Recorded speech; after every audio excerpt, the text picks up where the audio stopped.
Public first Kannada ಸುದ್ದಿ ವಾಹಿನಿಗೆ ಸ್ವಾಗತ. ಕಾಗವಾಡದಲ್ಲಿ ವಕೀಲನಿಂದ ಗರ್ಭಿಣಿ ಹತ್ಯೆ, ಸ್ಥಳ ಮಹಜರು ಮಾಡಿದ ಪೊಲೀಸರು.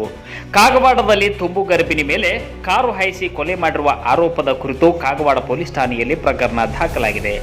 ಊಗಾರ್ ಬುದ್ರುಕ್ ಗ್ರಾಮದ 22 ವರ್ಷದ ಗರ್ಭಿಣಿ ಚೈತ್ರ ಅಲ್ಲಿ ಪ್ರದೀಪ್ ಕಿರಣಗಿ ಸಂಶಯಾಸ್ಪದ ರೀತಿಯಲ್ಲಿ ಸಾವನ್ನಪ್ಪಿದ್ರು. ಈ ಕುರಿತು ಮಗಳ ಸಾವಿಗೆ ಪತಿಯೇ ಕಾರಣ ಎಂದು ಚೈತ್ರ ಅಲ್ಲಿ ತಂದೆ ಅಣ್ಣಾಸಾಬ್ ಮಾಳಿ ಕಾಗವಾಡ ಠಾಣೆಗೆ ದೂರು ನೀಡಿದ್ದಾರೆ. ನಿನ್ನೆ ಪೊಲೀಸರು ಆರೋಪಿಗಳನ್ನು ಕರೆದುಕೊಂಡು ಸ್ಥಳ ಮಹಜರು ನಡೆಸಿದ್ದಾರೆ.